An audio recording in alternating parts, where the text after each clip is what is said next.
Hey guys, welcome back to Parkitect. In this new series, I'm going to play through the campaign. I've been wanting to do this for about a while now. The last time I played the campaign was about 4 years ago.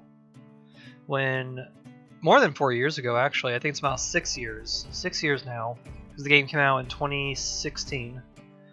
I played through the campaign, I beat both campaigns very fast, but my parks were very ugly.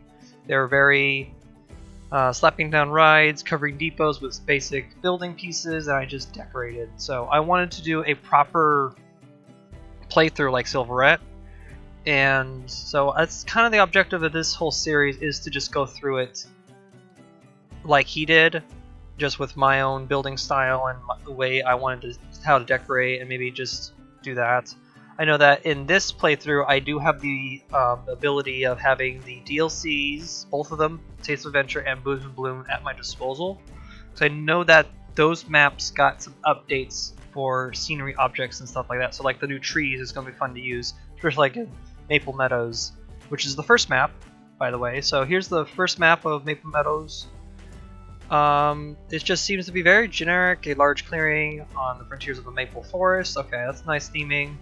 A perfect place to build your first park from the ground up. Easygoing guests, relaxed weather, and what more could you ask for? Very simple goals, 200 guests, and complete by year 1. Honestly, this is really fast. So let's go check out what the map looks like, just to see where I'm going to start at. Let's pause and just look at what we have. I think this is the first map that Sebastian made.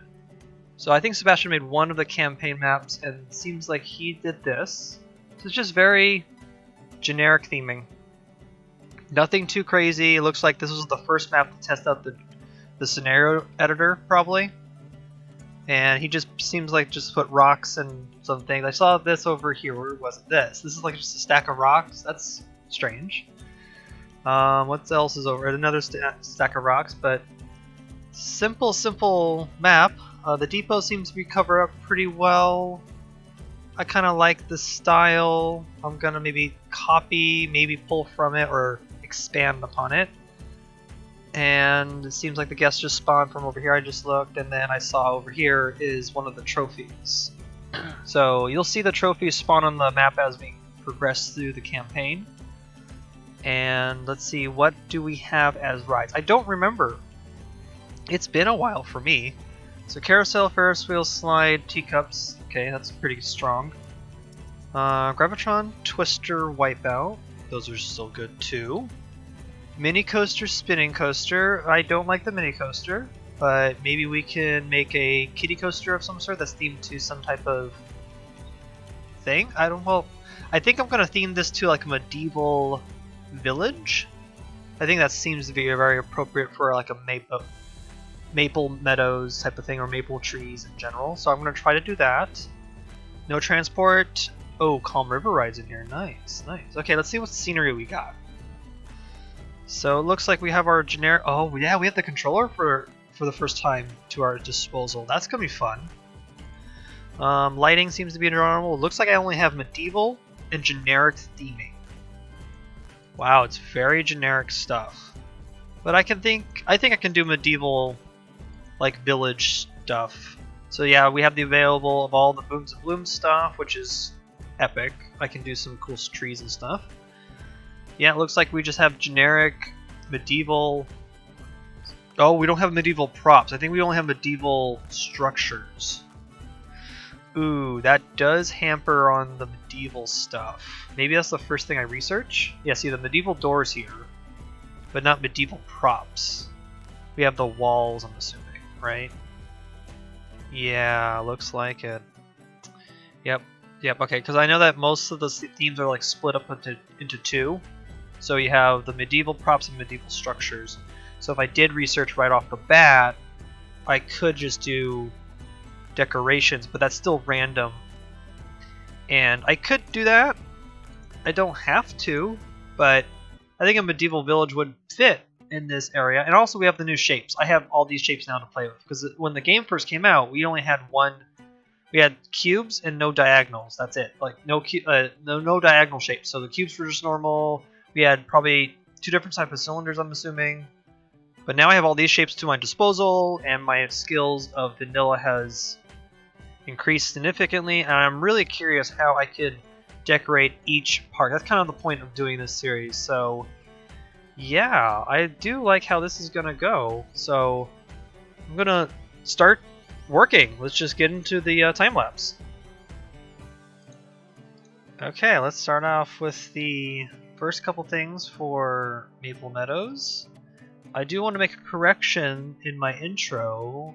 I said 6 years ago. It actually has been 4 years, so I was right in the beginning.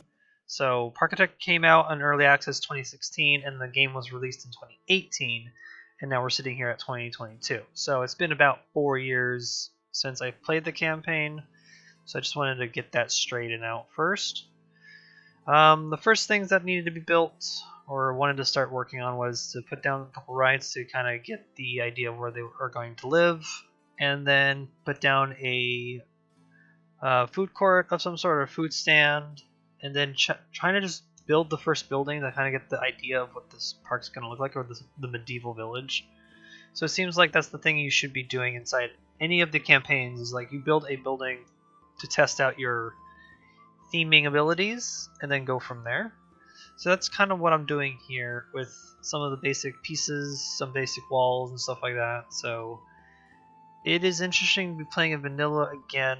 Well, I like playing in vanilla, don't get me wrong. I love playing in vanilla, actually. It's like one of my favorite things to do. And so just kind of doing that was kind of fun. But building with money again, that's going to be a difficult thing. Because I think I pulled out one loan toward the end of my playthrough. But that's okay. It will probably get harder as I do the other campaigns. I'm expecting Chinook Airfields to be harder because it will be a little bit less money to start with. Because this one gives you a good chunk of cash. I think it's like 26,000. So it's a good chunk of cash. So it's like great to have. But here I'm just going to do, right now, I'm just doing some custom roofing with shapes.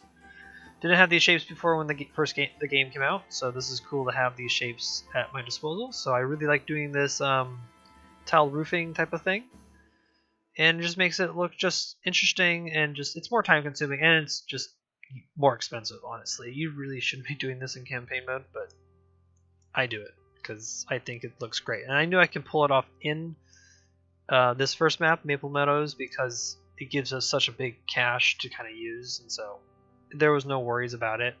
If I wanted to do this tile roofing again, it may be in another map, let's say like Batavia K, because I know Batavia K would be like a pirate map, and I really want to do tile roofing there too, so I might as well do it there.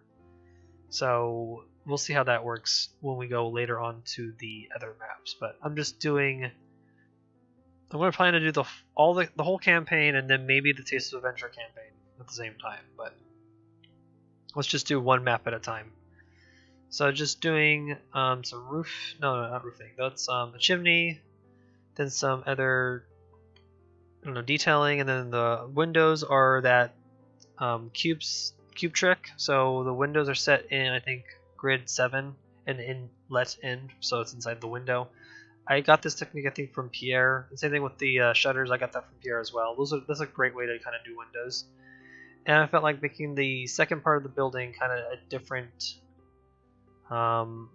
roof. So it's going to be like a thatched roof made of hay or whatever, bushes. So it's just made out of bushes. I've done this before. Nothing new. So some of the techniques you'll be seeing in most of these videos are things I've already done.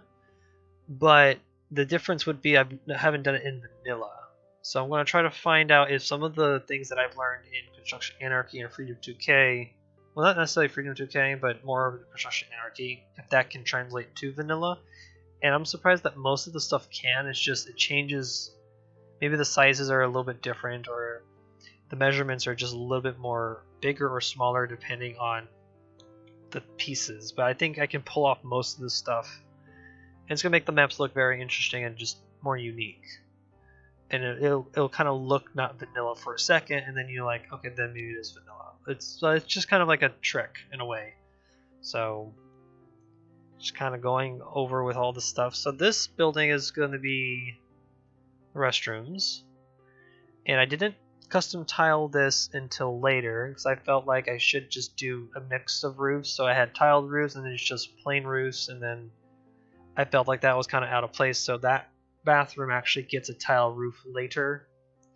I think you get to see it later in the next time lapse. I don't remember, but I think it's toward the end.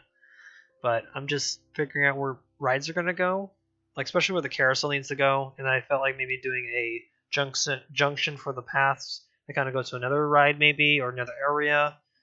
I kind of just want to make sure that the park's not so square, and I think that would be that's the most difficult part, honestly, because the map is only an L-shaped play area.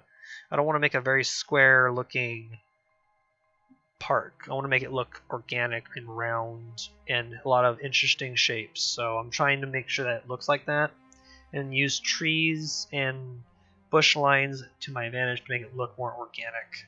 So I think this looks okay so far. I like how I did the brick connection between the cobble to the dirt path. I think that was a really cool technique to add some interest to it, even though that's a very expensive technique to do. I won't be doing it on every map depending on the budget, or if I'm making a lot of money, then it won't matter. It would just be something to spend upon. So that's basically it. The carousel cover for the carousel was kind of very, very plain, in my opinion. I could have honestly worked a little harder on making it look more maybe round, or maybe make it look a little more interesting besides just so square.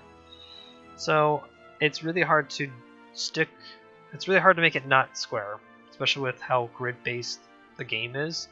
So I'm going to try to find different ways to make things a little bit more interesting looking and things a little bit more, I don't know, not square.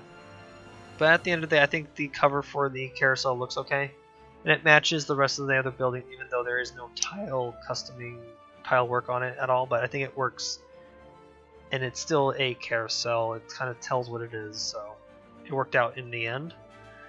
And then, then I added a teacup right next to the carousel, and then this is going to be like a potion shop or just another type of shop in general. Not really sure what it would have been, but I wanted to make a tower for this building, so like a spire, and just kind of make it different. Each building has its own little characteristics, so this one has some like different brick, like, I don't know, borders, different brick borders and some different type of pillaring. So I kind of want to make sure that it looked different. And the roof style for this one will be using squares instead of cylinders, and so this technique is a little bit different because that square technique is a little bit harder because it requires two different sizes of squares just to kind of interlock them together, and it looks like wooden slats. And so the objective here to make them look like wooden slats. So I'm just kind of making sure. Now I've done this technique before, so the custom roofing is not new. If you've been either playing any of my custom scenarios, I did a custom scenario called Seaside, or is it Sea View Terrace, and I did a custom roofing for all the houses on that map on either side. And so this was where that technique came from. That's where I invented it, was in that map first. So I felt like I just might as well reuse that technique here, and it worked out really well. And eventually I might find other techniques of using different shapes or different ways to make a roof. We'll see as I venture through this campaign, but I think I can. It's honestly probably not hard, but the downside is that all the roofs will be high pitched versus the 23 degrees version. So I gotta give and choose, but I think they work out fine, and it adds texture, and I can do the different coloring on the roofs and make them look just unique, and I do like that. I'm going to give a note on the Twister has a brown roof above it. That roof actually disappears later because that was a quick little thing I wanted to do, and it just looked too square, too boxy, and just too large. I kind of want to chop things up, so there it goes. It goes bye-bye.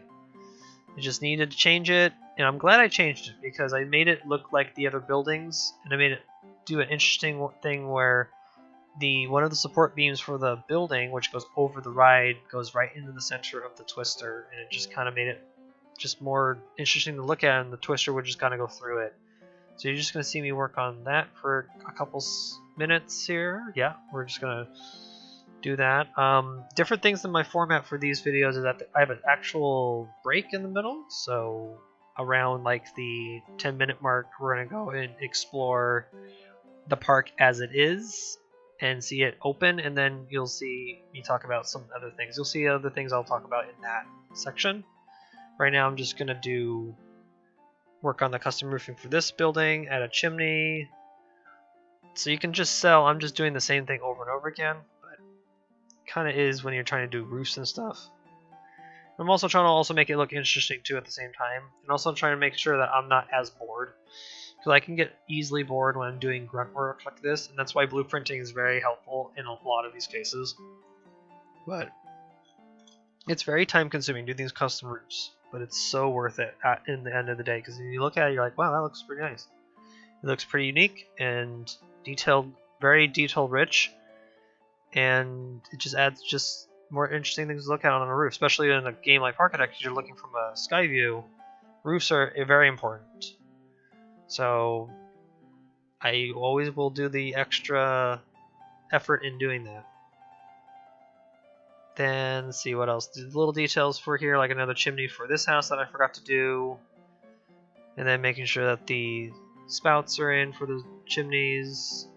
I could have worked extra on the chimneys by making them look like they have brick in them, but didn't need to. And then so far the park is going to be open, and I'm going to price the rides and then hopefully get the guests in. But again, the first map is very easy. It's 200 guests, and you can get them quite easily with with like 3 or 4 rides. And then you have like super senior like I did. It's just easy cakewalk. It's just, but I think that's the point for the first scenario, is to get your basics down and then just kind of figure out what's going on and then go from there. The only downside for this map is that the medieval props weren't available. I love using the medieval props for things, and so that was kind of a difficult thing to kind of get my head around. But so I'm going to meet you over on the live tour of what the park's doing at the moment, and I'll see you over there.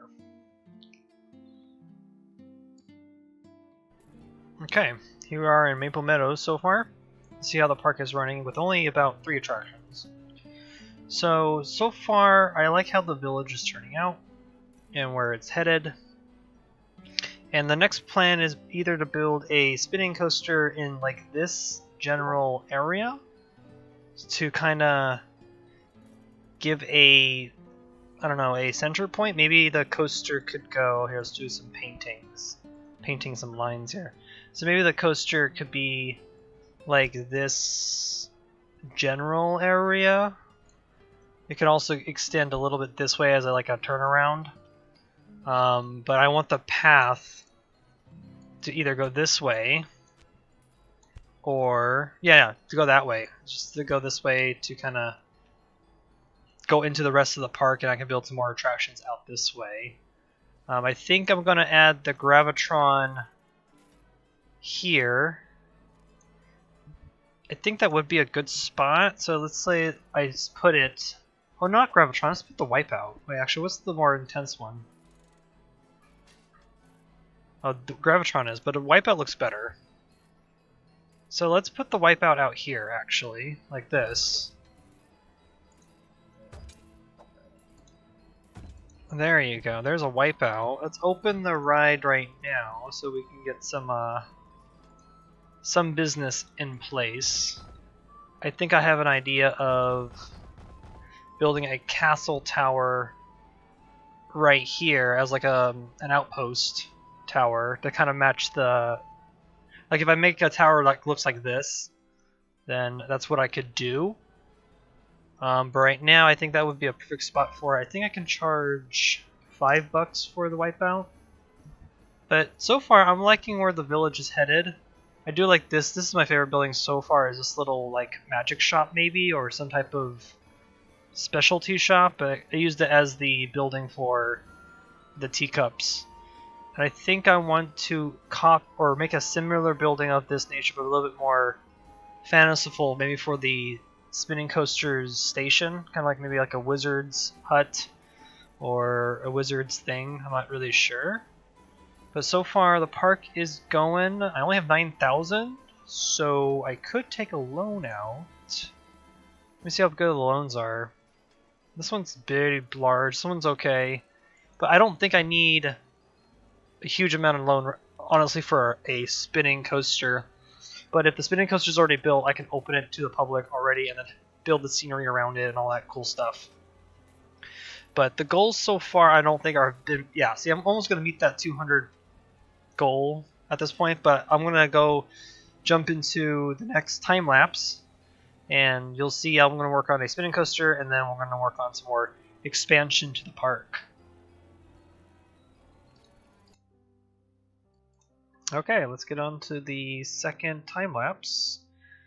So the first thing I wanted to work on was the Watchtower, as I said before, and just wanted to give some like decoration or something for the wipeout. And I think this was a good spot for the wipeout in the corner, kind of fitting to be just another place to go, another ride to, I don't know, get to. I mean, there's only like what three rides? No, there's 4 rides right now, so all flat. So carousel, twister, teacups, and wipeout. So that's basically it. But this was an interesting thing to do in the corner. I also wanted to do this like this destructive brick wall or thing of that nature, and I kind of went with I just used the stepped walls and then kind of intertwined them to be kind of broken, and then I've made some bricks on the floor later with some basic shapes and stuff. So that was fun to do. I like doing things like that,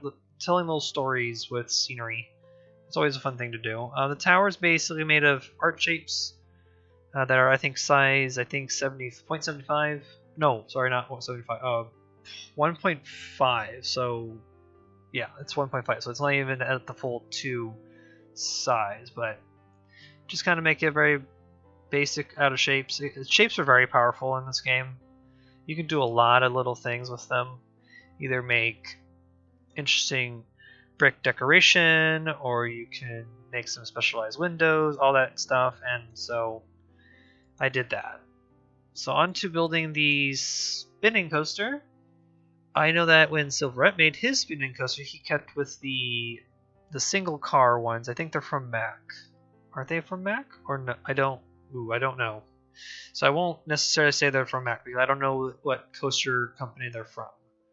But I went with the round ones because I just like the round ones more. They remind me of Sierra Signwinder at Knott's Berry Farm, so I just felt like that's just easier to have a 5-car train for that. So that's what I went for. And the layouts are actually very basic, in and out layout with a lot of helixes and turns to make those cars spin. So that was kind of a very simple layout. Oh my god, the layout was actually pretty simple to put together. I don't usually have a hard time with layouts.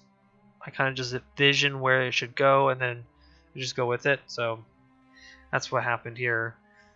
And so the station theming for this was going to be like some type of like a wizard's shop.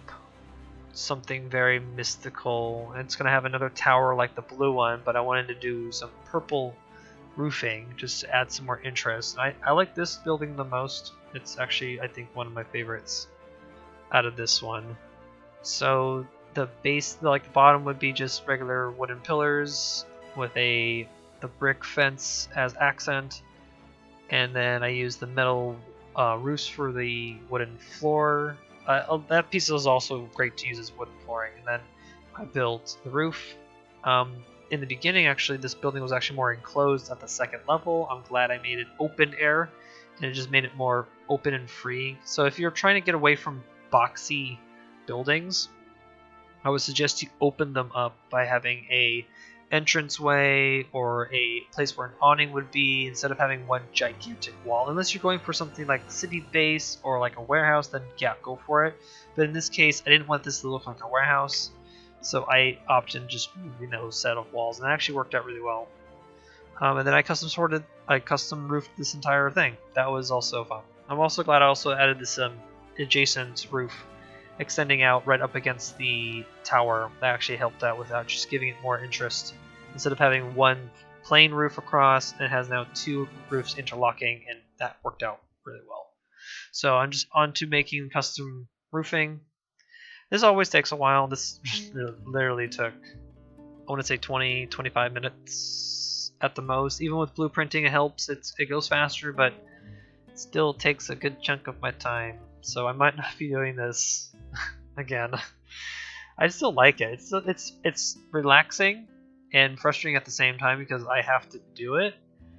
But it just looks so darn good that it's just so customized and it's so detail oriented and just makes a roof just more interesting to look at because I'm always looking at roofs, especially in this game.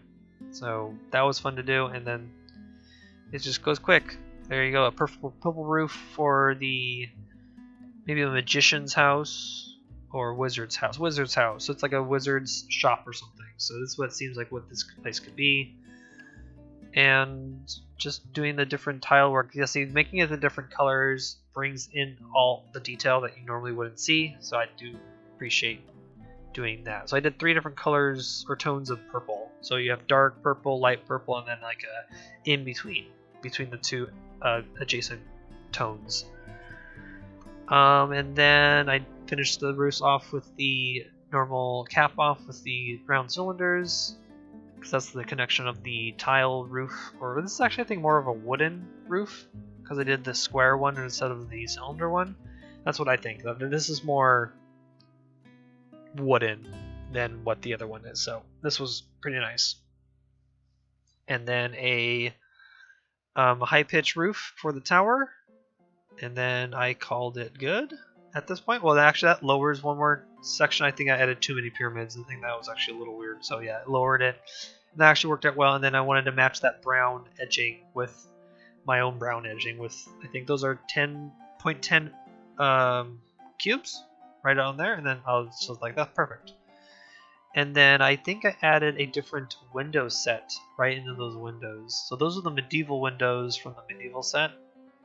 Those are nice to use because they have that brick texturing on it, or that brick pattern that kind of makes, well, looks like brick, but I would add extra squares if I wanted to make it just more unique and more different, not as the same pattern over and over again. That's why I flipped that wall around actually a couple times, just to see that it's different on either side, trying to break up the pattern.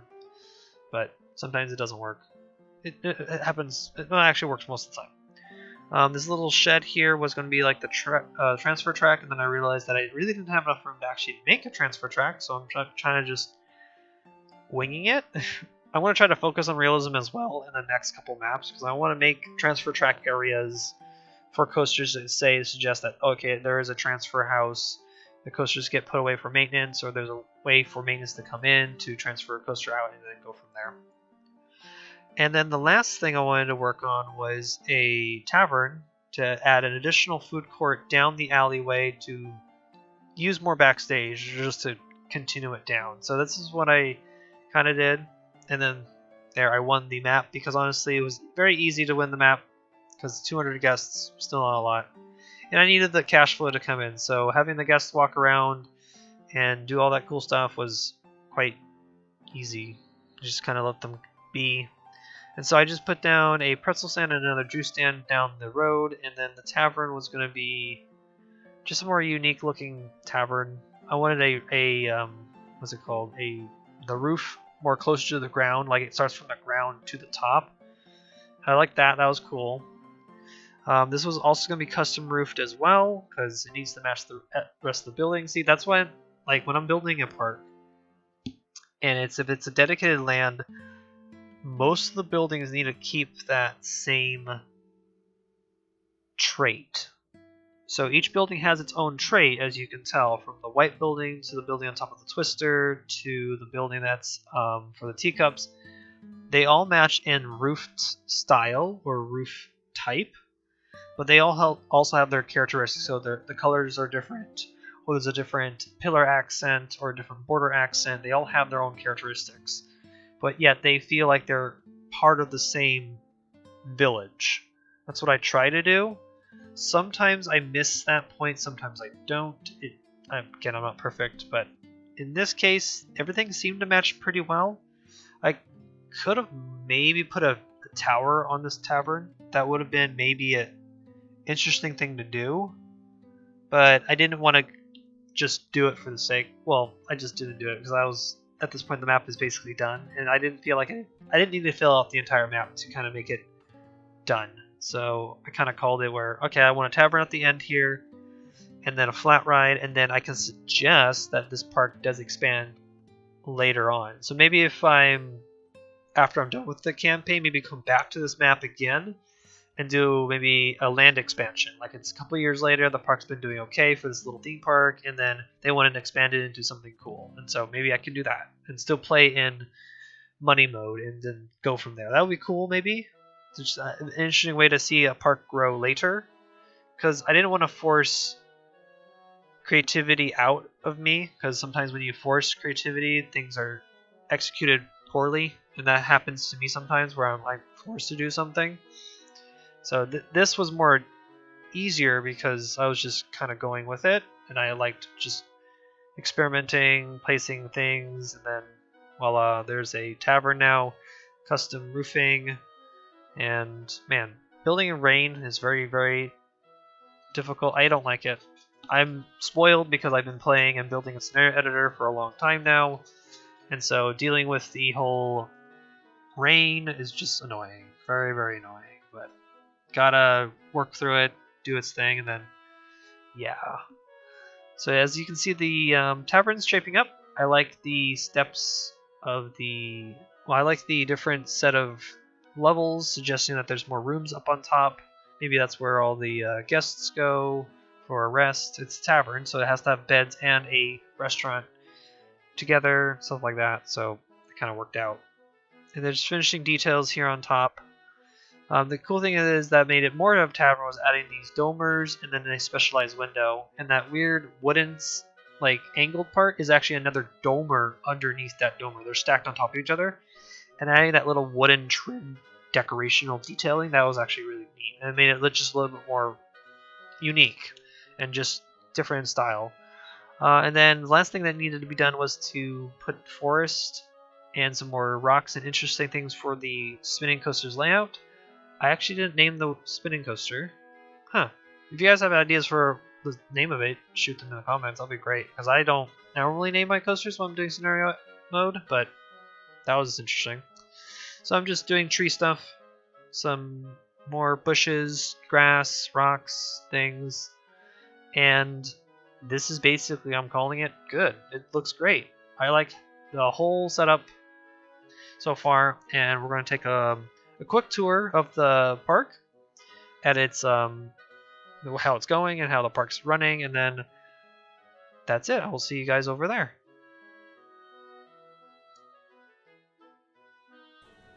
Okay, here we are in Maple Meadows with the completed park.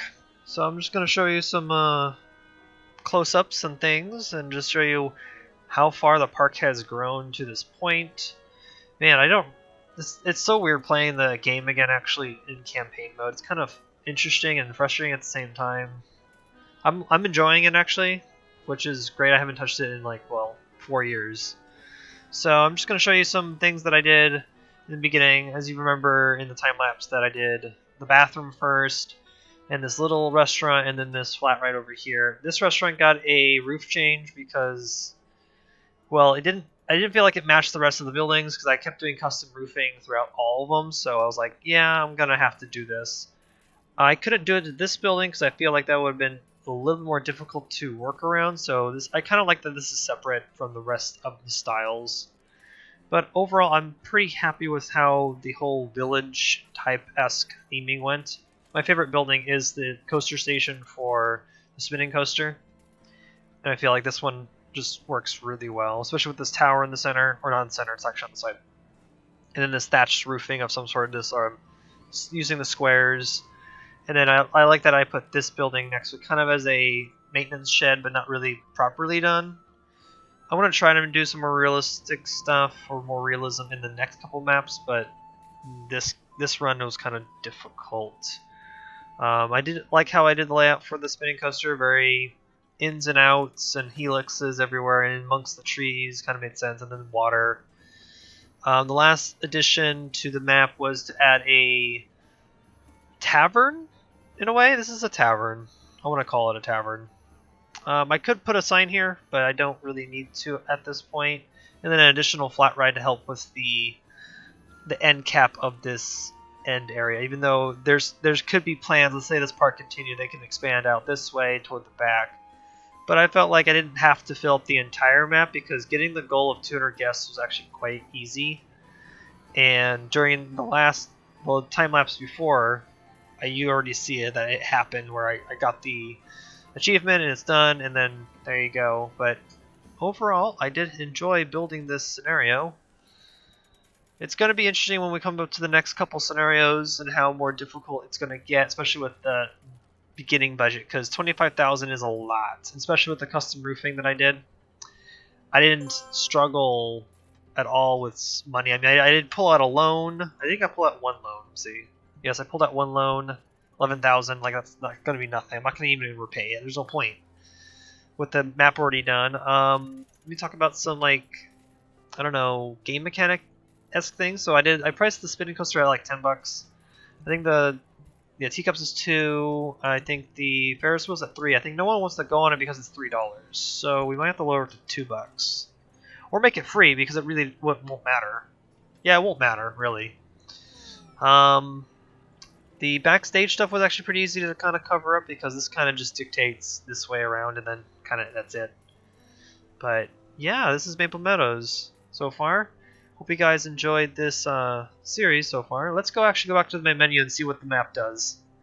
Because I keep forgetting what it does. Here, let's go actually type in, say, finished. And so we can say it's done. Finished. And then I'm probably going to put this on the workshop. Okay, let's save it.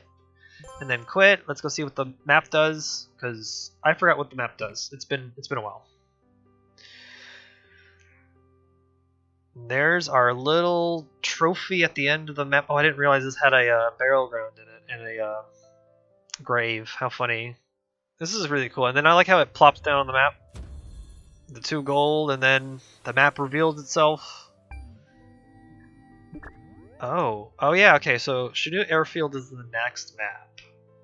Yeah, that's right, a small airfield. That's going to be an interesting one to theme, because if I'm ambitious enough, I can make some custom planes out of shapes to add some point of interests, maybe?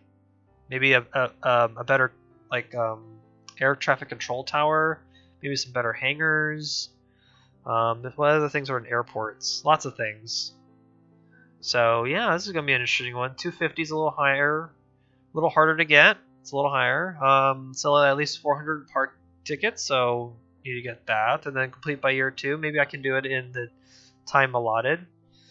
And yeah, so that will probably be the next episode of the Parkitect campaign is going to be in Airfield. I hope you guys enjoyed watching this episode, and I'm going to thank my Patreons for the continued support. If you want to support me on Patreon, you can. Just go find the link in the description below.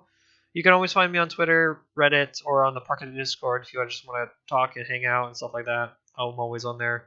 But again, thank you guys so much for watching. I will catch you guys in the next episode. Bye.